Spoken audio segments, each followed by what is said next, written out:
record in the case of Ravello versus Sangalaza, 572482. Appearances for the record. Good morning, Your Honor. Sean Lytle, 11640 on behalf of Nicholas Ravello, who's present. Good morning, Karen Sangalaza and Brock Person. All right. So as a preliminary matter, I did receive the Child Protective Services reports that related to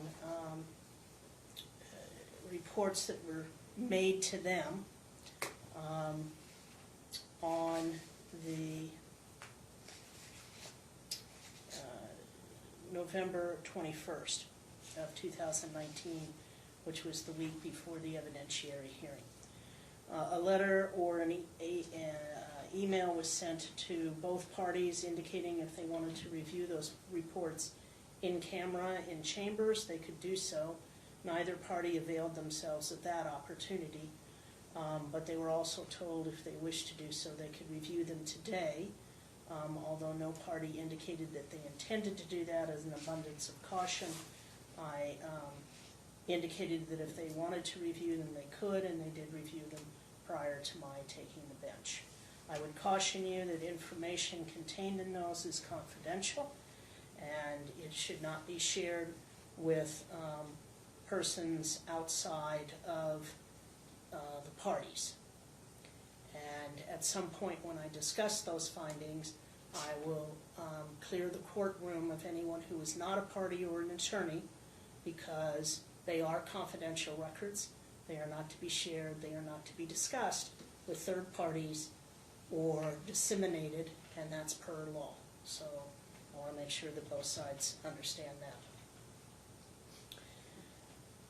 So I'm going to discuss first each party, and I did read your post-trial briefs that were submitted on the 13th of December. I did not find either of them helpful because both sides simply quote to all of the evidence that they think is in their favor and totally ignore all of the evidence that isn't in their favor. That's not unusual. People do that.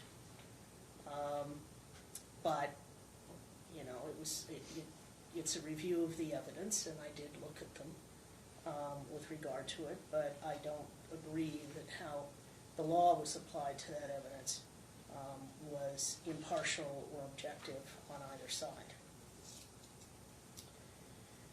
Both sides have asked for sole legal and physical custody in this case. As I indicated previously, while the Nevada Supreme Court has not set a standard for that request, that is, what's the burden of proof? Is it clear and convincing evidence? Is it just a preponderance of the evidence for awarding one person sole legal and sole physical custody? The court has, in published opinions, indicated that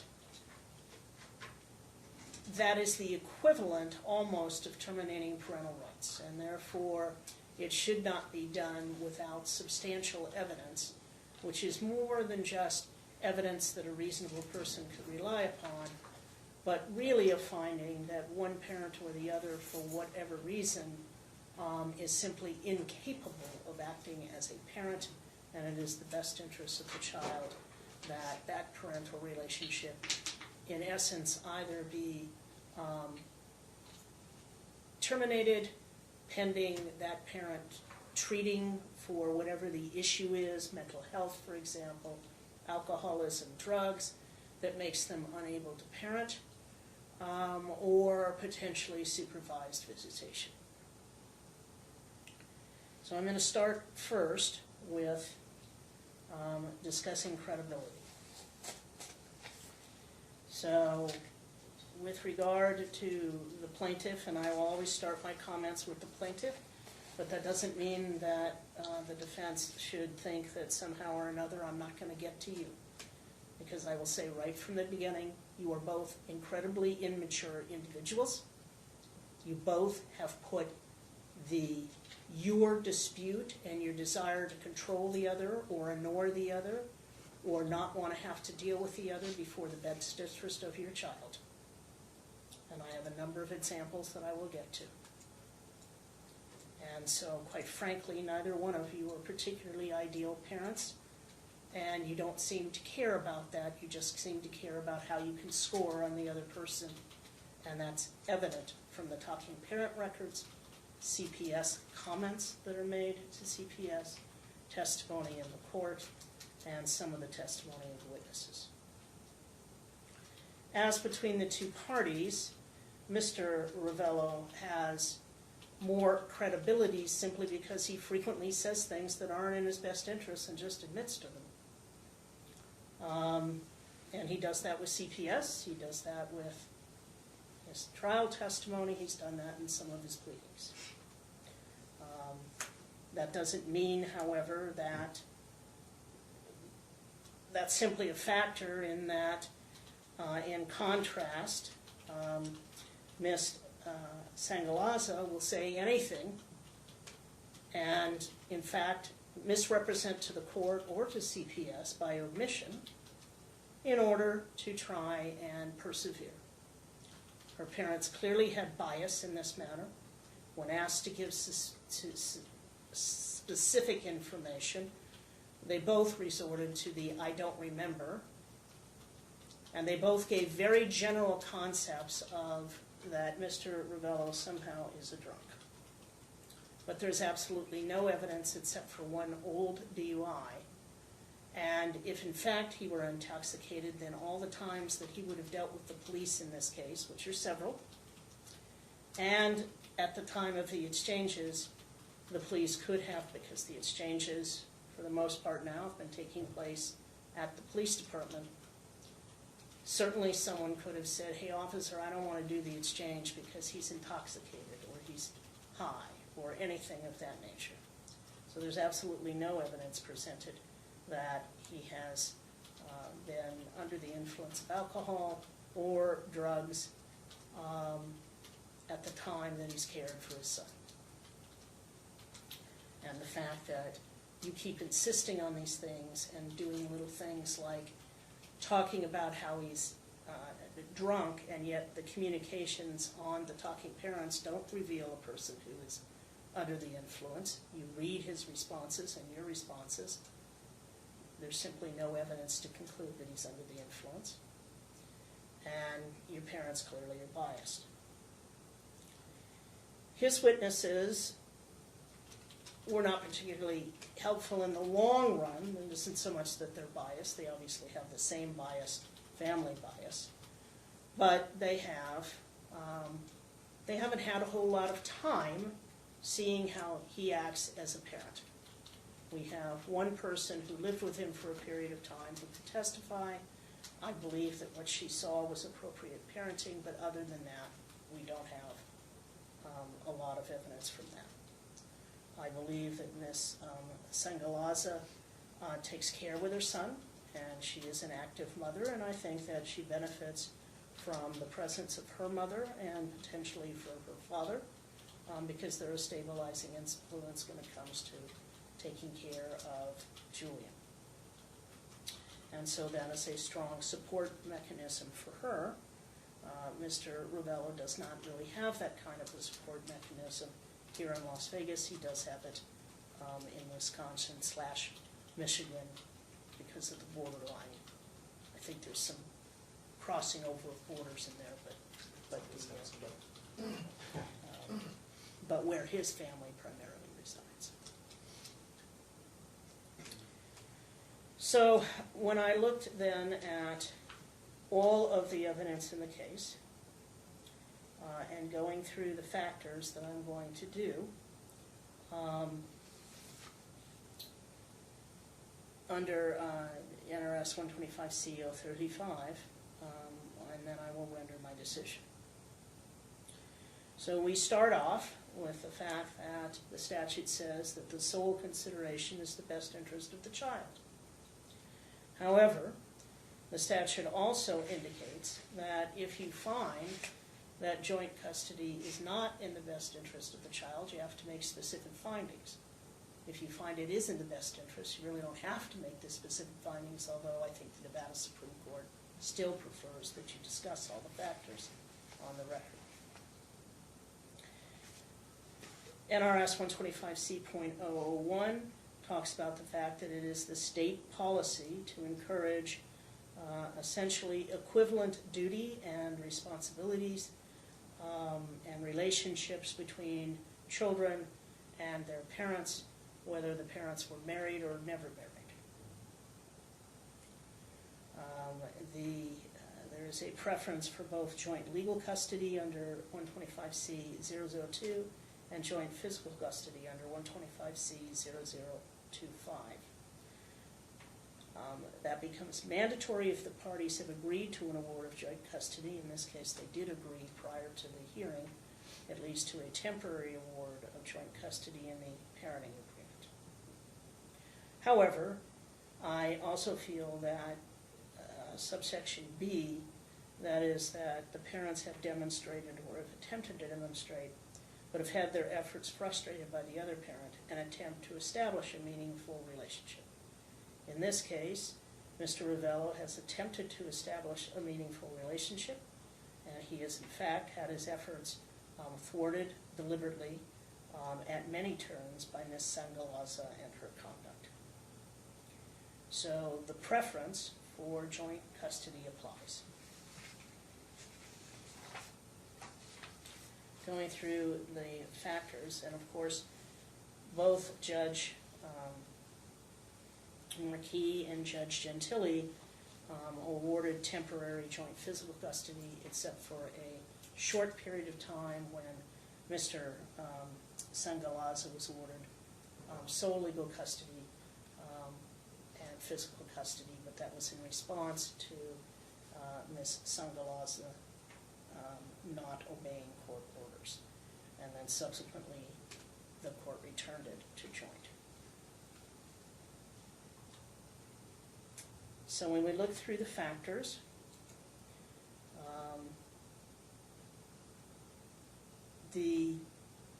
I will give my findings as to the factors and then go from there. So there's been no evidence to suggest that in this instance Julian is of an age that would allow him to state his wishes. He is a little over 18 months, getting closer to 2 years old. And so he clearly doesn't have the sufficient age and capacity to give me an intelligent preference. So that factor is not applicable. There's no guardian for the child, so subsection B is not applicable either. Which parent is more likely to allow the child to have frequent associations and continuing relationship with the non-custodial parent?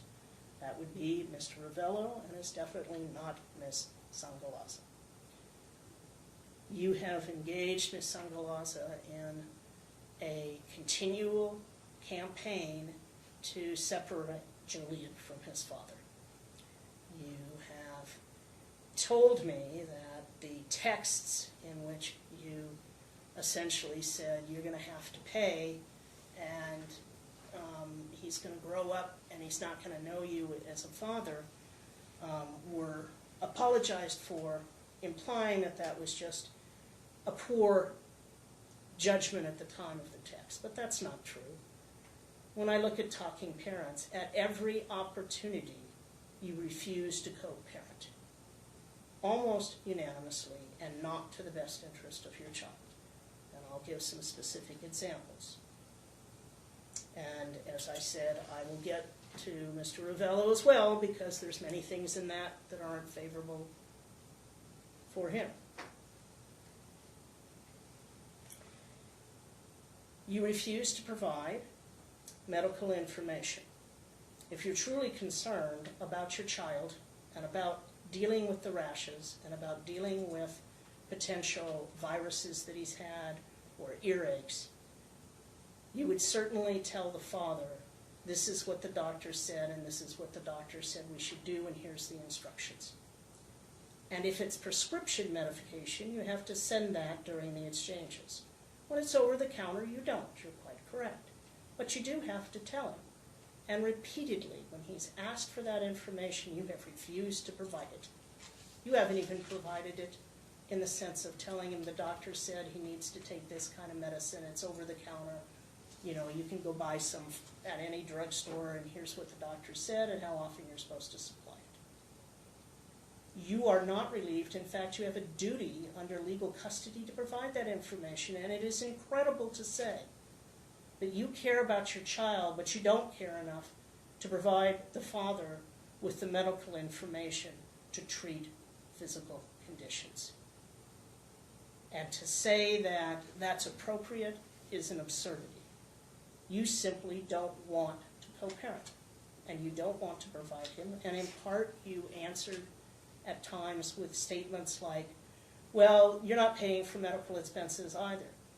And he says, which is not appropriate, well, I won't pay for them until I get visitation, but once I get visitation, I'll pay for them. Tell me what they are. Of course, you don't tell him what they are. In fact, you've never presented any evidence that you've ever had any medical expenses out of pocket. You may, I just didn't see any evidence of it.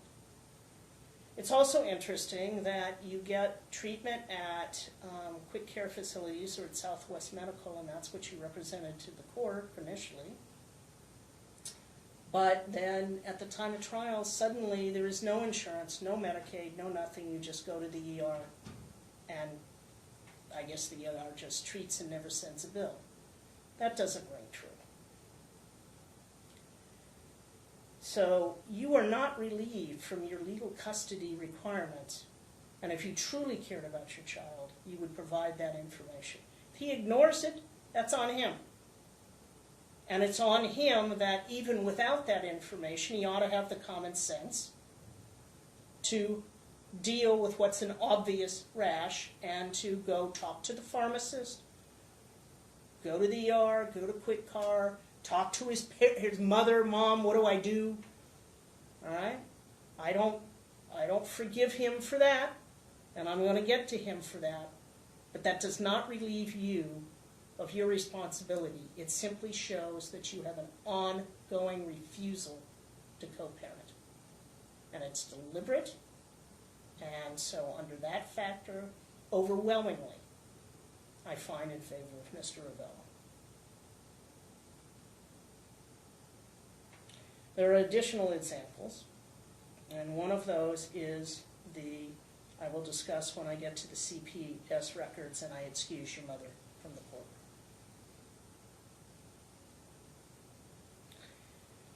With regard to the level of conflict between the parents, I've seen much worse. This is high, medium to high. It's been better since you realized that you might well lose primary physical custody if you didn't obey the court orders.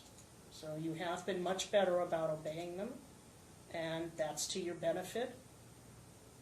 But you completely ignored them for a period of time, and that only increases the level of conflict. By the same token, Mr. Ravello, there are times when you just kept insisting on things, and when you were asked to go back and double-check orders, instead of doing that, you just kept insisting on it. Well, that doesn't help for cooperative parenting either. And the instance that I have with you is you kept saying that my visitation starts. Will you know, I want to come pick him up. When can I come pick him up? I'm supposed to start now. And this went through Talking Parents, and she kept responding, it doesn't start until after you complete your classes, and the parenting agreement that was approved by the court indicates, and presumably because by that time he would have had the time to complete them, that the agreement would start on December the 1st. And she was quite correct in pointing that out, and you just kept ignoring it and kept talking to her through the wizard about that. Well, at some point, it's not harassment, but it's you're not listening. You're not paying attention. That doesn't bode well for conflict or parenting and co-parenting. So there is a level of conflict. It is certainly a medium level of conflict, and it is caused mostly I would say 60% of it is caused by Ms. Sangalaza, about 40% by Mr. Ravello, simply because he doesn't always pay attention to what the orders actually say, and he keeps. And he also asks about things that are kind of irrelevant from time to time. But most of the conflict, I think, is generated by her.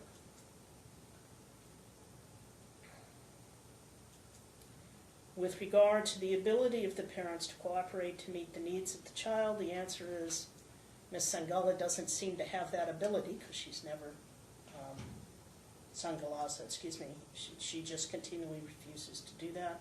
That would favor Mr. Ravello, because he keeps trying to send messages, and while I realize it gets annoying when he keeps asking for things that are not in the court order, the bottom line is, even when he's asking for things that he's entitled to, you just ignore him. The mental and physical health of the parents. Well, you're both immature, but there's no real physical or mental issues involved with either parent, so that's neutral. The physical, developmental, and emotional needs of the child. The child's wellness records indicate he's well within the norm for his age. He's not starving, as is sometimes said in the pleadings and in the reports to CPS.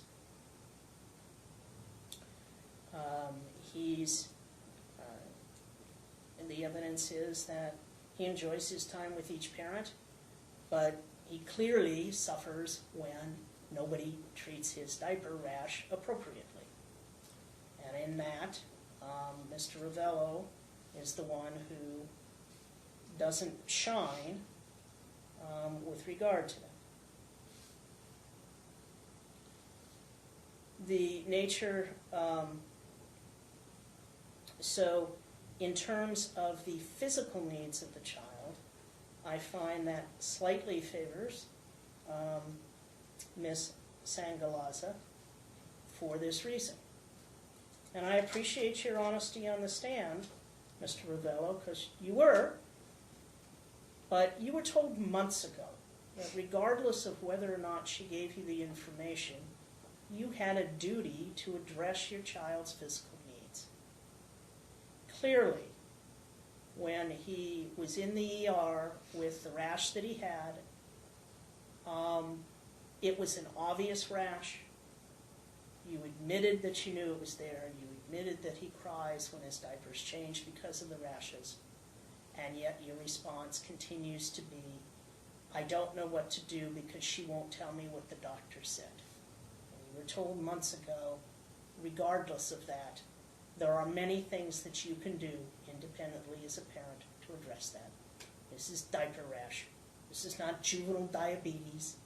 This is not something that, oh my gosh, if you happen to put the wrong ointment on, it's a calamity. You could certainly go to a pharmacy and say, hey, my child's got really bad diaper rash, what do I do?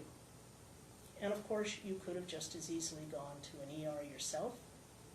And I get that if there's medical cards that she has refused to give them to you, but that still doesn't relieve you of your responsibility to take care of that.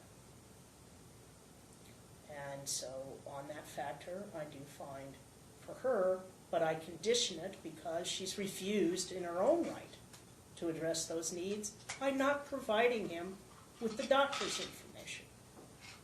You don't have to give him the tubes of the ointment unless they're prescription and unique, but you certainly have to give him, hey, I took him to the doctor because he's got diaper rash again, and the doctor said we need to put these ointments on 3 times a day, and this one is 4 times a day, and that's the stuff you should be telling him.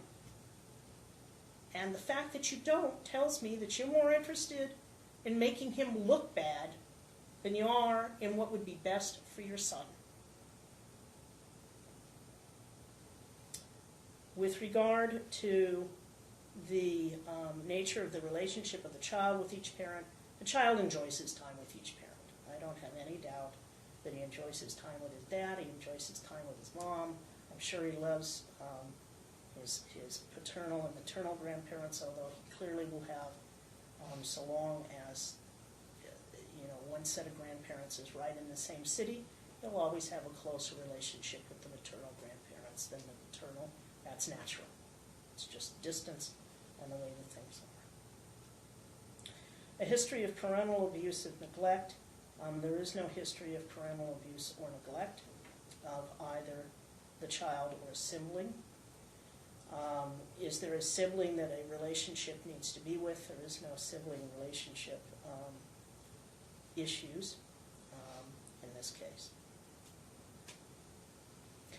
Although there's been an attempt to try and say that there's some domestic violence or that somehow the paternal grandparents' TPO against Mr. Ravello is somehow domestic violence, there's been no clear and convincing evidence of domestic violence that relates to this child, this relationship. The only evidence was a reference by cross-examination to something that took place years ago.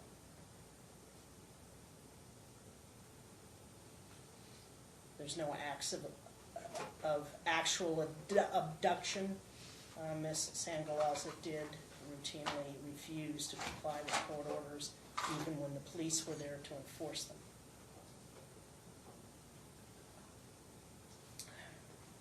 But that is not abduction under the statute.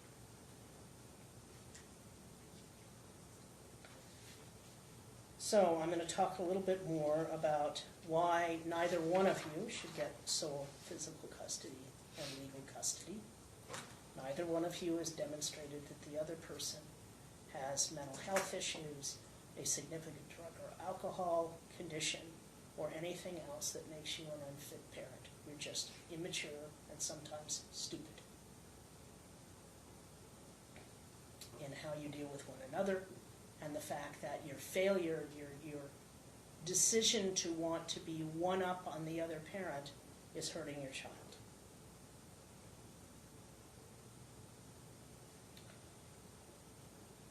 With regard to the issue of joint physical custody versus primary physical custody, these are the things that I look at. And for this, ma'am, I will ask you to step outside because now I must discuss the most recent CPS report. And then once I've concluded that, I'll allow you to return. The impression and the testimony given in court was that when Julian came back from his 5-day visit to his dad, the diaper rash was so bad that there was some bleeding and some patches, and upon taking him to the ER, the doctor contacted CPS. What was left out in that is that before taking him to the ER, a call was made to CPS. And why CPS never identifies the source, it's clear that Ms. Sangalaza talked to CPS that morning at about 9 a.m. and described to them what the condition was of her child, implied that the father was an alcoholic, knowing that the only evidence was an old DUI, and that this has been an ongoing problem, and inferring that I've told him, and I told him at least once 4 months ago about what to do about the diaper rash. Well, that wasn't true. You didn't tell him anything except he has a diaper rash, and you need to take care of it. And when he asked, well, what did the doctor say about it? You don't give him any information. So again, by omission, you're making it appear as though he has continually neglected the child. You indicate to CPS that you're going to take the child to see the doctor, and then it appears that at that examination, a CPS worker talked to someone in the medical facility. We do not know who it is because they don't identify it. And that person specifically indicated that the rash was bad, but not that bad. No indication that it was considered to be abuse or neglect within the meaning of the statute. And then they talked to you, Mr. Ravello, and You said, as you've been saying for months, she won't give me the information, so what am I going to do? Well, sir, that does not relieve you of your responsibility. As I said earlier, if you had the common sense, you could certainly have done something. Instead, you simply say, I know that he's in pain. I know that when I change his diaper, he cries, but she won't tell me what to do. You're 34 years old, sir. You certainly have the ability to figure out what to do. So as a result of that, CPS, it appears from the record, has not substantiated a claim, although I do not have a letter one way or another. But they do use the word maltreatment. And they use that in the context that of Mr. Ravello, that you knew that he needed treatment, and you didn't do anything about it. You just kept relying on the age-old, month-old, she wouldn't tell me. So that goes against you in many ways in terms of custody, because if you haven't done it up to now, how do I know if I were to award you primary physical custody, that you would do anything to treat any of this? You certainly have not taken any initiative in all this time. You just keep relying upon the she won't tell. By the same token, however, because you won't tell him, you have just as much demonstrated that you don't have your child's best interest at heart, and that if I award you physical custody primary, all you're going to do is he's still going to see his dad and you'll still refuse to give medical information. That's like rewarding you for violating your statutory duties and rewarding you for not putting your son in front of this debate of one-upmanship with the father. So that gives me great concern.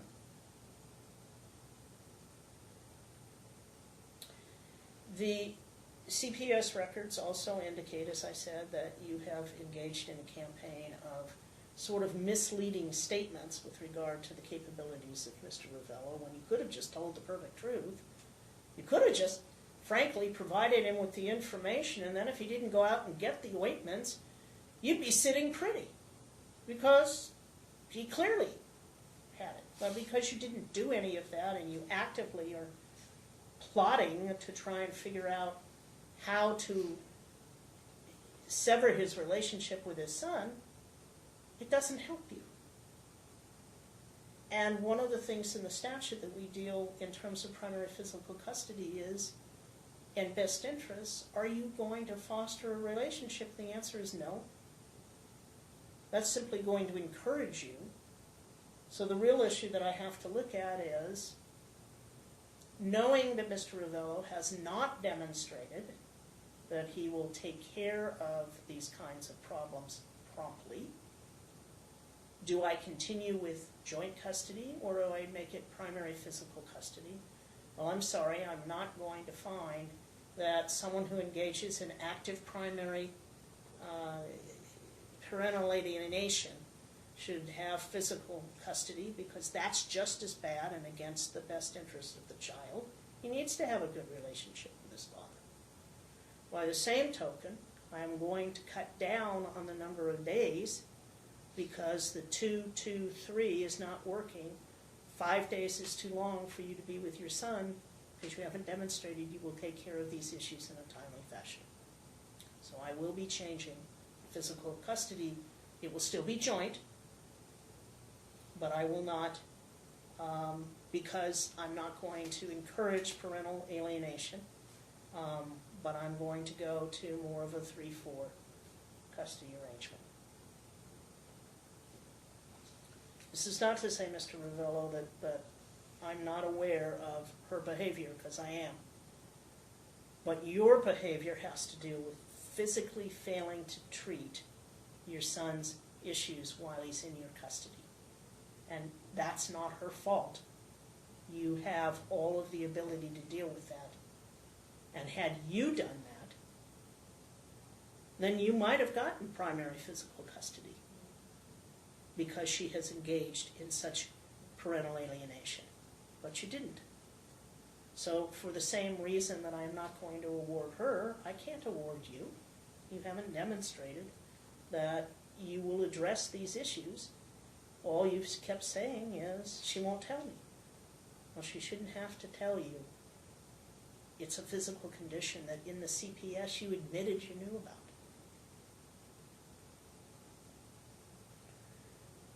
So that is another issue that I find problematic on both parties for the reasons that I've said. So I will not award either side primary physical custody because mother engages in parental alienation, openly, consistently disobeys court orders, and I will not reward that because she'll just continue to do it and will further alienate him from his son. That isn't appropriate. I won't award him primary physical custody because he hasn't demonstrated that he will take independent action to address the child's medical issues while the child is in his care. There are other issues where, and other examples, this issues of feeding. There's absolutely no evidence, no medical evidence that the child's lactose intolerant. All we have are medical records where you make that claim or you tell that to the doctor, and the doctor just accepts it because the doctor's not thinking about whether or not you're trying to establish something for a custody arrangement. There are no independent tests, nothing to indicate that this child is truly lactose intolerant. But I'm sorry, I'm not going to accept your mother's testimony about the diapers because she exaggerates, you exaggerate, your father exaggerates. I have no doubt that the child has diarrhea more frequently than he probably should because if he's on breast milk and you refuse to supply breast milk or make arrangements, because I understand there's a limit to pumping, but, you know, for the 5 days that he's in his father's care, consistently we have this conversation going on about that issue. And actually, I'm going to let your mother come back in now because I'm done discussing the CPS. So the issue with regard to the formula and breastfeeding. The talking parents indicate that routinely he said, if you want me to provide breast milk, I need to have the breast milk. And you continually refuse to do that.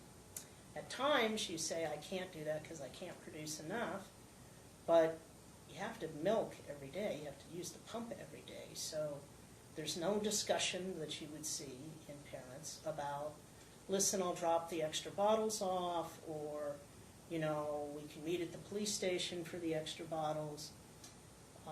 Nothing of that nature. And in fact, you were told in court that if you really think that the formula that he's using isn't appropriate, then get a different formula and tell him what formula you want him to use. You never did that either. If you are truly concerned that what this child is eating is causing diarrhea or loose stools, then you would have addressed that. Again, it's just another example of why you put your conflict above your child's interests. Of course, the same is true in the sense that, you know, you asked several times, I just want proof that he's milk intolerant because you have no reason to accept her word. And I get that. So I don't hold that one against you. You used a formula. There's nothing in the record to indicate that medically the child has ever been diagnosed as allergic to milk, lactose intolerant. It's all your assumption. And without anything else, your credibility is such that I won't accept that as an assumption. Not when he asks consistently, hey, have you got anything to back that up? Or tell me what formula you want me to use. Tell me what the doctor says I'm supposed to do with regard to issues relating to his sickness. At one point, the doctor recommended why he had a virus to take some Pedialyte or some substitute like that. You don't tell the father that when the father's picking him up. That obviously isn't in the best interest of your children. So I am not convinced that the child's problems, other than when you switch from breast milk to solid food and formula and then you switch back to breast milk, that's going to cause some dietary issues. which most cooperative parents can address by addressing those with a pediatrician and talking about how we work that through. If for some reason mom can't produce enough breast milk, and that wasn't done by either parent, he could have just as easily had some of those discussions as well, and I recognize that. But to put it all upon him, no. You had just as much responsibility and you ignored it. And you just make these statements, but there's nothing to back them up. He may be lactose intolerant, he may not, but I don't have anything other than what you told a doctor that then shows up in a doctor report to indicate that.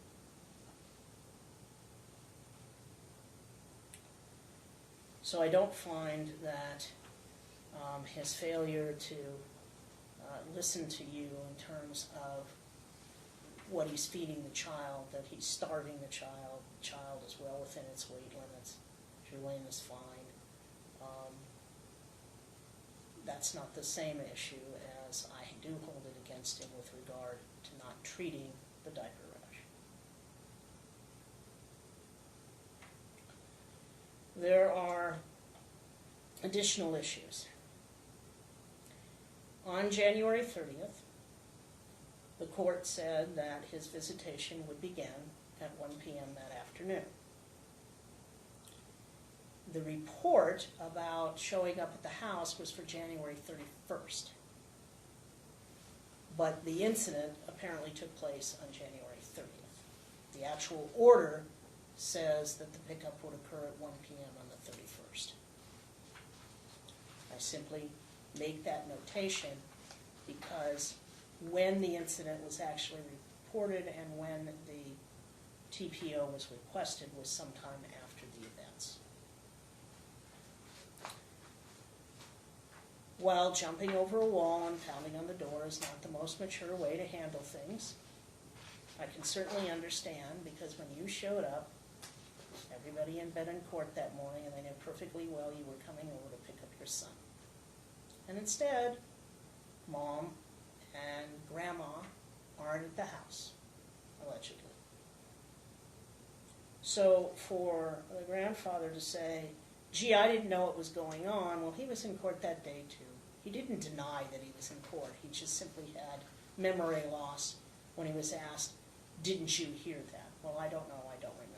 He was there during the hearing, and so I did see him. I saw him in the audience. He stayed. Whether he was paying attention or not, I don't know. But clearly that incident doesn't show stalking or anything that would warrant that kind of a situation. It shows someone who that morning had been told he could come pick up his son, and what happens? Nobody's there, and his visitation is thwarted once again. So it's hard to put much weight into that as a marker against him. Therefore, for all the reasons that I have stated, it will continue to be joint physical custody. Neither party has presented sufficient evidence to overcome the preference. It is in his best interest to have continued contact with both parents. However, I don't think it is in his best interest to continue the 2-2-3 because I think 5 days is too long with Dad at one continual situation, because he has not demonstrated he will address the diaper rash appropriately. Therefore, I'm going to go to a 3-4 custodial arrangement, which is still a joint custody arrangement. And my thought process was that it could begin at Sunday at 9 a.m.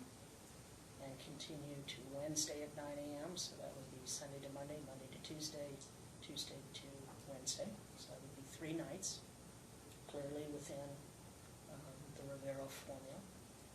However, he is a younger child, and so without allowing some comments from the parents, I wanted to see if another 3-4 schedule seemed to be better. Whether that's Sunday or it starts on Saturday. My inclination is to start it on Sunday because it gives each parent kind of a full day and a night on a weekend.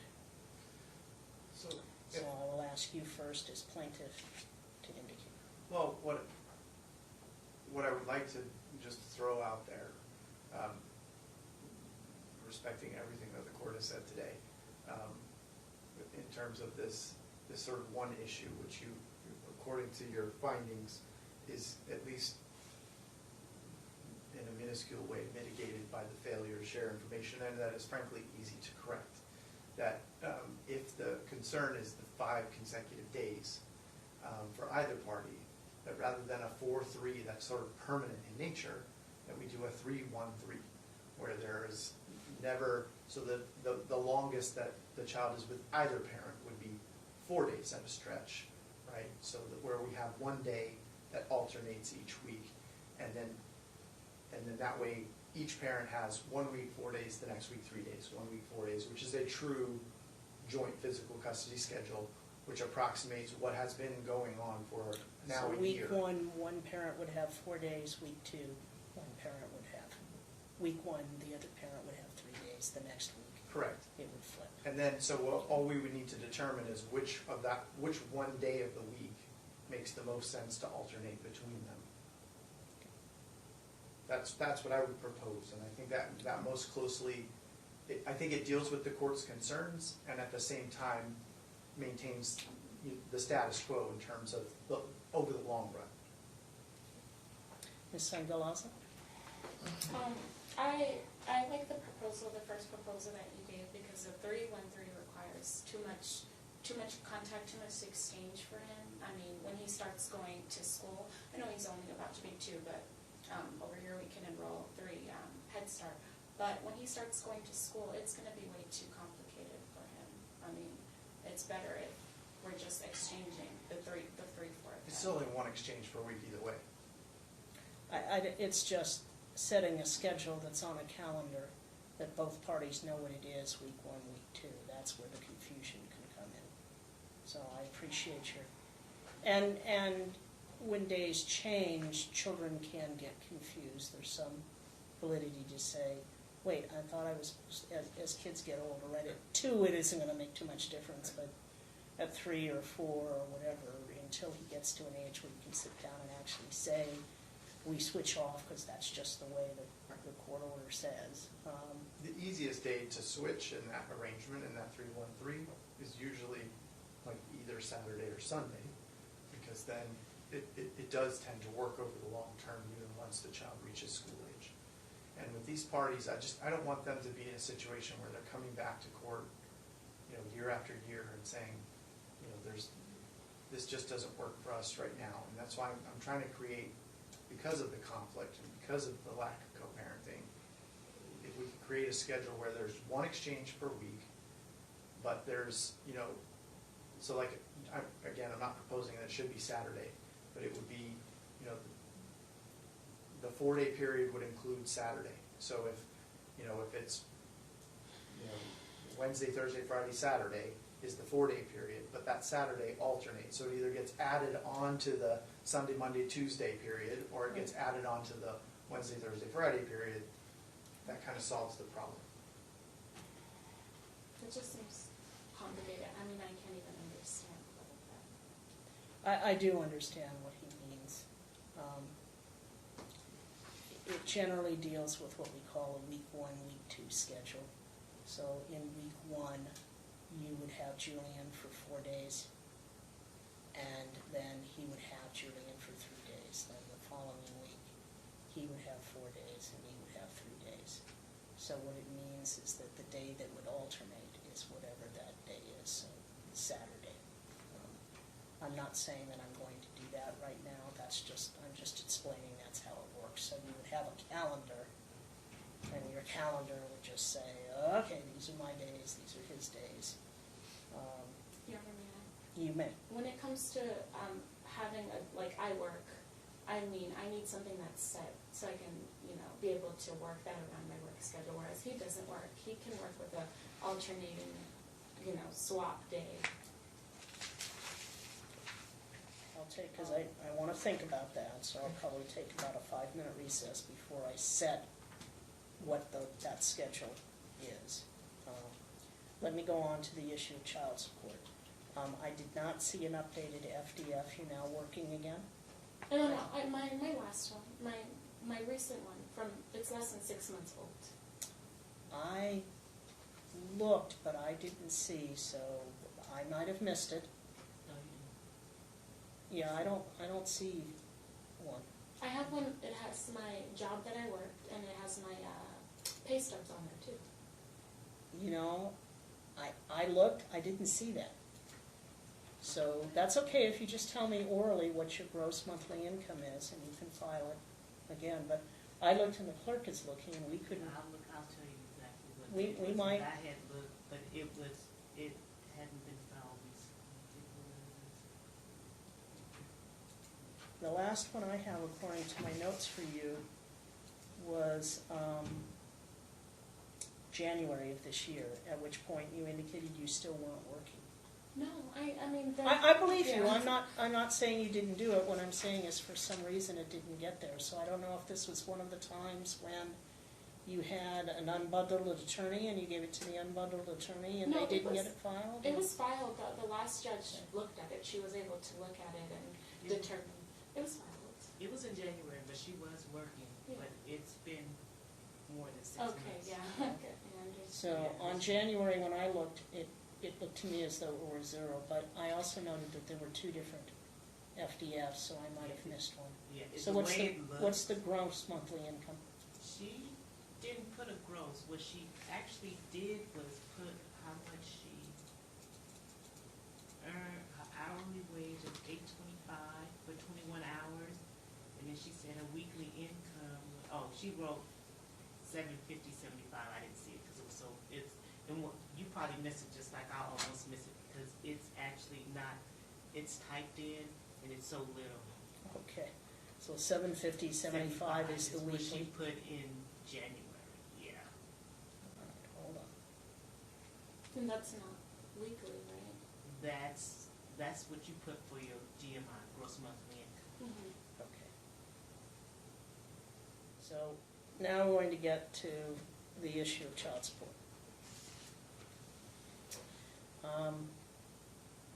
Mr. Ravello, if you choose to want to pursue a professional poker career,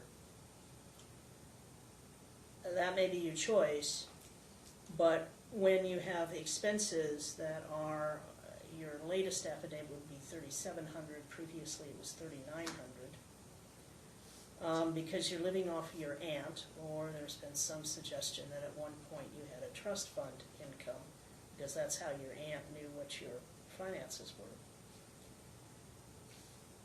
I looked at that, and I looked at the circumstances, I looked at your assets, and it is my opinion and my finding that you are willfully unemployed. You have the capacity, you've worked in the past, and you can't rely upon the fact that, gee, I play part-time poker and my family's very nice to me and my aunt supports me as a method of lowering child support. So I find that you are willfully unemployed, underemployed, and that for purposes of child support, I looked at your expenses, and while I realized that your aunt testified that she provides that and somehow it's a loan, it's still income. And so, based upon your expenses and your FDF, and as I said, those change. So I took your personal expenses at $37.46, deducted the $70 you indicated you were paying for child support, which came up with $3,676. 18% of that is $661.68, and now I have to minus $135.13, which is per gross monthly income times 18%. So that would come out to child support of $526.55. That will begin as of January the 15th, 2020, and it will be due on the 15th of each month. In terms of health insurance, either one of you at the moment apparently qualifies for Medicaid. Ms. Sangalaza, is it still your representation that the child is not on Medicaid? Because I got a job, I had to start paying, so I just decided not to. But I can go back to the office and see how much it is they're gonna make me pay. So, And then just- since you're working and there is an ability to do that, Mr. Ravello, you too could try and qualify, although I think she's more likely to qualify than you would. And then you would pay half of whatever the premium is in addition to your child support. If you get insurance, then your child support is reduced by 1/2 of that. But I don't know that you have the ability to get insurance, so if you want to talk about that for a moment with your attorney, then tell me.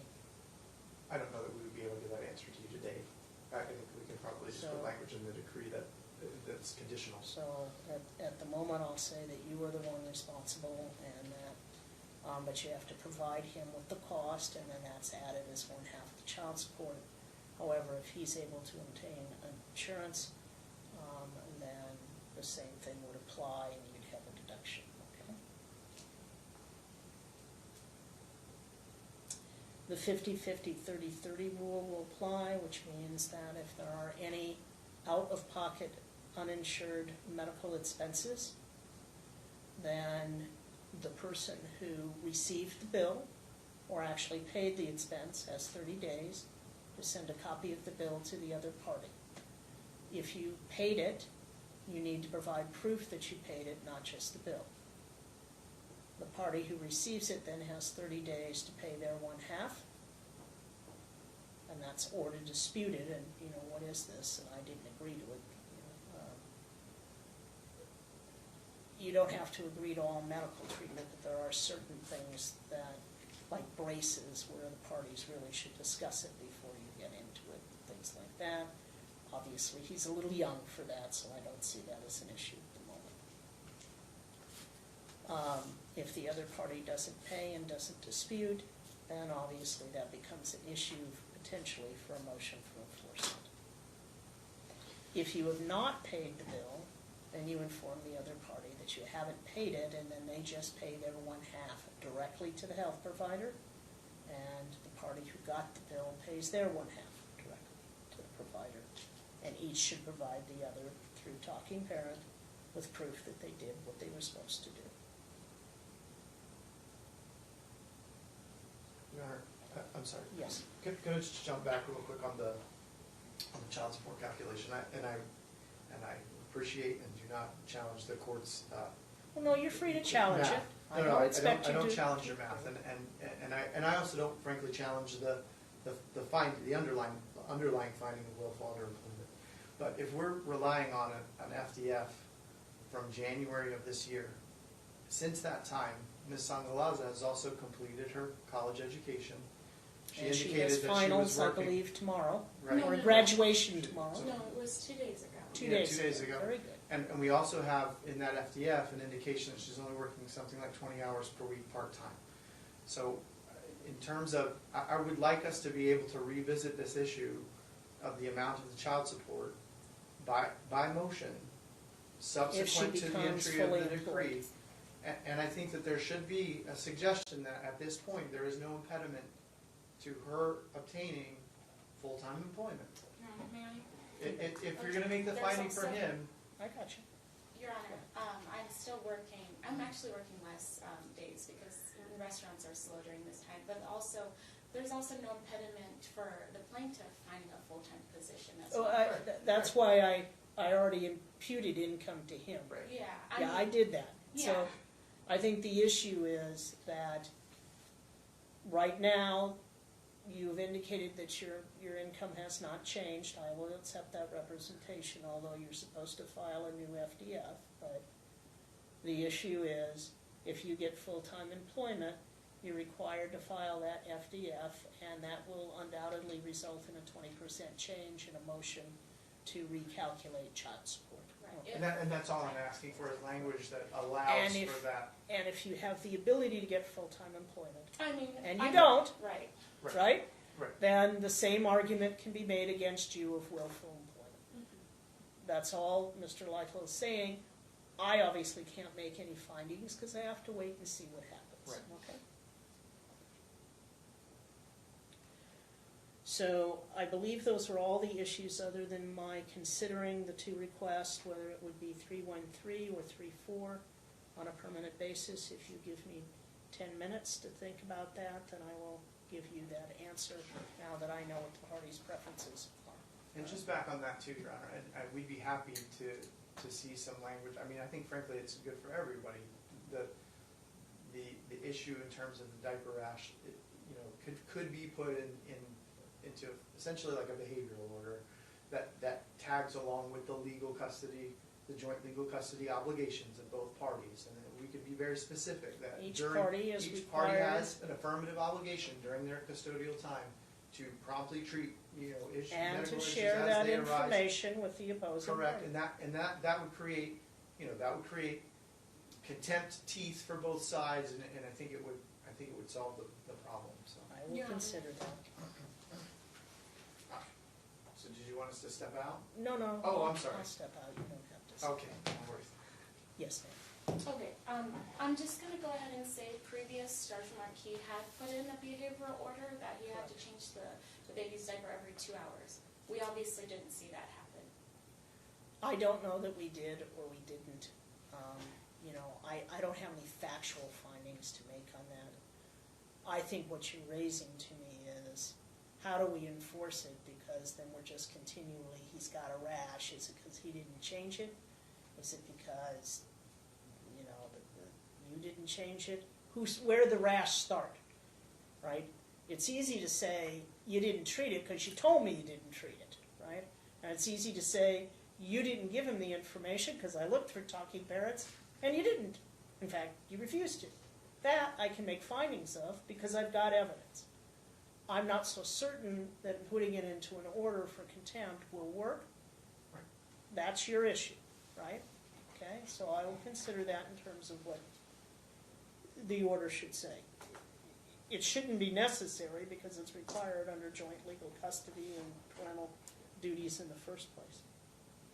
So give me a 10-minute recess, and I will consider each party's request for how a 3-4 or 3-1-3 will work. I look back over my notes, and I look back over the issues, and I will go with the 3-1-3 schedule. I will make the schedule start, so week 1 will be with Saturday 9 a.m. to Tuesday 9 a.m. or school, if he's started school. Will be with Dad. And then Tuesday 9 a.m. or at the conclusion of school to Saturday 9 a.m. will be Mom. Week number 2 will be Saturday 9 a.m. to Wednesday 9 a.m. Dad, that's the 4, and then Wednesday 9 a.m. to Saturday 9 a.m. for Mom. And obviously if he's in school or preschool, then the pickups and drop-offs would be at the school. Otherwise, the pickup and drop-offs will continue at the police station. I'm going to implement the Department Q holiday and vacation schedule because this half-day at Thanksgiving and half-day at Christmas is just not working. And, you can always celebrate Christmas with a child. Less than that. But I will indicate that we're going to switch it for an additional day so that I don't want to start, at least not right now, with the idea that one half of spring break is because he's not in school. Right. Right, so we're not going to deal with spring or holiday break from that. But 1 year, Christmas Eve will be with one parent, and that will start this year. Christmas Eve is Dad. So 9 a.m. on Christmas Eve till 9 a.m. on Christmas Day, and then Christmas Day and then they go back to whatever the regular schedule is, all right? Same thing with Thanksgiving. The day of Thanksgiving will be, so even years, Dad gets Christmas Eve, Mom gets Christmas, or excuse me, mistake that. Odd years, Dad gets Christmas Eve and Mom gets Christmas. Even years, it reverses. Thanksgiving, he'll get Thanksgiving. Next year, she'll get the day after Thanksgiving, however it falls, so that the parties can do that. The schedule with regard to the birthdays will be the same, both parents and child, and Mother's Day, Father's Day, that's in the parenting agreement. I think we can do I'm not going to worry so much about the 3-day holidays at this point, because on a 4-3, that just doesn't work. So we won't work with that, but we will have the normal, each side can take up to 1 week vacation. Odd years, Dad has the preference, even years, Mom has the preference. And he'll put in some language that says that within a certain period of time, usually that's around April, you tell the other side what week you're going to take or 2 weeks you're going to take in the year. So, and then for the odd years, the parent who does that first gets first pick, and in the even years, the other parent gets first pick, and that's how we do that. The custody will probably be subject to some changes once he starts full-time regular kindergarten, but that's some years from now, and it's difficult to set that now because you're also going to have to determine what school he goes to and things of that nature. So I started the child support on January the 15th. In terms of starting the new visitation schedule, Madam Clerk, what is the first, after the holiday weekend, what is the first full Saturday in January? January 4th. Okay. So the new schedule will start January 4th. Okay. You'll follow the old schedule to then. You'll follow the same. So next week, just to make this clear, let's go ahead and I need to change New Year's too, because New Year's is split that same way, and that's a mess. So Christmas Eve, I think I said Dad in odd years. So next week you'll have Christmas Eve, and then you'll have Christmas Day. That will start immediately, and then he will have New Year's Day, and you'll have New Year's Eve. Okay? Your Honor, Yes. can you just go over the 313 one more time? I'm sorry. So starting January 4th. So on January 4th, for week number 1, and that will be week number 1, okay? That week. His custody is Saturday from 9 a.m. to Tuesday at 9 a.m. Your custody then begins Tuesday at 9 a.m. to Saturday at 9 a.m. Then for week 2, the following week, it's Saturday 9 a.m. to Wednesday 9 a.m. is Dad, and then you would have Wednesday 9 a.m. to Saturday 9 a.m. Okay? So in week 1, the exchange takes place on Tuesday. In week 2, the exchange takes place on Wednesday, and on both weeks you exchange on Saturdays. Okay? Okay, and then week 3 will go back to the Tuesday. Correct. Week 3 is Tuesday. Week 4 is Wednesday, and you just keep doing that because in the event there's a 5th full week, that doesn't generally occur, but every once in a while it will. You just keep alternating any other week. Okay?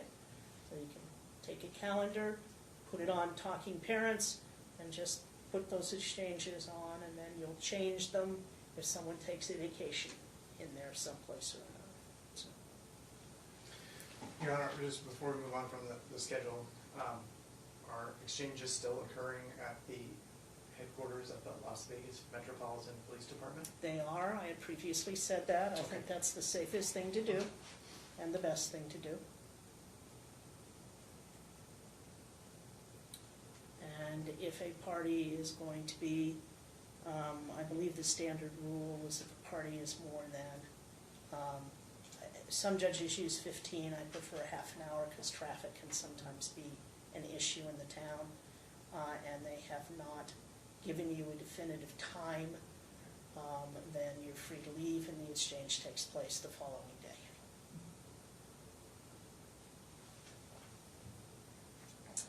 I believe that covers all of the issues, other than the standard language that has to go into a decree. I am not going to put into the decree that, this issue of the diapers. I mean, legally, you have to provide the medical information, and legally, you have to get your child treated. Correct. Okay? That's what the law requires. And if that doesn't occur in the future, and it's proven it hasn't occurred in the future, then that will be an issue for a motion at another day and time. There is a couple things. We did make an ask for an award of attorney's fees and costs, which we haven't covered here today. In conjunction with that, earlier in the case, there was an order for a paternity test, and the order was worded such that if it confirmed paternity to Nick Ravello, that mom would be responsible for his fees associated with taking that test, and that those would be dealt with at the time that attorney's fees are dealt with. So that would be now. And that test did confirm his paternity, and it was a $90 fee that he paid. And frankly, there was no reasonable basis for asking for the test in the first place, but Correct. you have a right to ask for it, and the judge awarded it. So you are now asking for attorney's fees, sir, as well as the paternity test. Yeah, we'd asked that in our Do you want- pretrial memo and in our closing. Your Honor, may I? You may, absolutely. Okay. So I'm also asking for awarded attorney's fees because I've had to go through 3 different attorneys as well, on top of, also going to work, paying for school, taking care of my child as well. So, I mean, it's been a lot. It has. And I don't have an aunt that is wiring me $20,000 a month. Well, I don't know that it's $20,000 a month. We haven't gotten testimony to that effect. I think the issue is that there may be some award of attorney's fees in a couple of areas, and they're very minor. One is the issue of the paternity test, and that you do have to pay for the paternity test. The second is there are a couple of areas where you blatantly disregarded a court order and required a hearing, and so on those I am inclined to award attorney's fees, but I am also recognizing that you had to pay attorney's fees for your unbundled attorneys, and so I am not going to do a general award. I will award it for the hearing in which we dealt with the failure to turn over custody, and that eventually led to the pickup order. And I will decide, and you will get a copy of his, because he has to submit his order and his request, and he has to show his bills. He can take out of the bills the content of his, in other words, if he billed an hour because he had a conversation with the client, he doesn't have to state in the bill what was said. He just has to make sure that it says telephone conversation about X, but not the content of it. So he can redact from that. And I am not inclined to award thousands of dollars, because I have to also deal with the issue of the continual issue raised about I didn't do anything because, and I have to take that into consideration as well. So, as well as the fact that I'm not going back and redoing the child support. I'm just leaving it the way it is. Yes, ma'am. Also, he's only paid child support 3 times, so that's only been 3 months. So what happens to everything prior to. And he claimed that he was paying $70, but he was not paying any checks. There was no testimony about this evidentiary hearing. There is not. Evidence or anything, You would so have to she file a wants to bring separate up- she motion wants to bring a for motion. arrearages, all right? I'm sorry? You'd have to file a separate motion for arrearages on the 70, or you can go through the district attorney's office, Okay. okay? There's no wage withholding, because there's no wage at the moment, Yeah. right?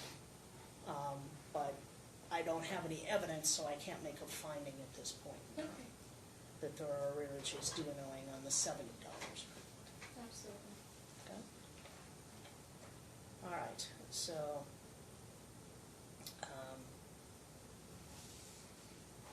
I'm assuming that Your Honor would like me to draft the decree. I do, and I was about to tell you that. Okay. All right, I believe that concludes all of the issues before the court, and so we'll be in recess.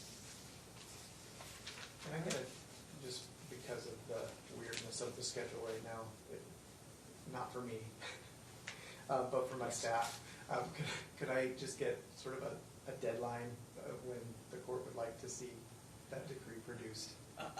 I think it would be fair to say that you I either think it's do. normally 10 days, but Correct.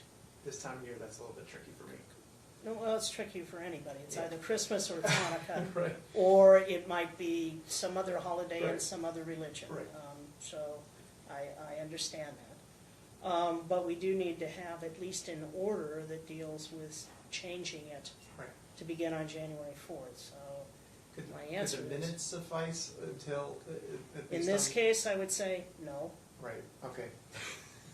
Fair enough. Right? I'm not going with minutes because both sides have talked about that. So I would say that you, I to will the get it. extent that we're talking about that pending the permanent decree, Right.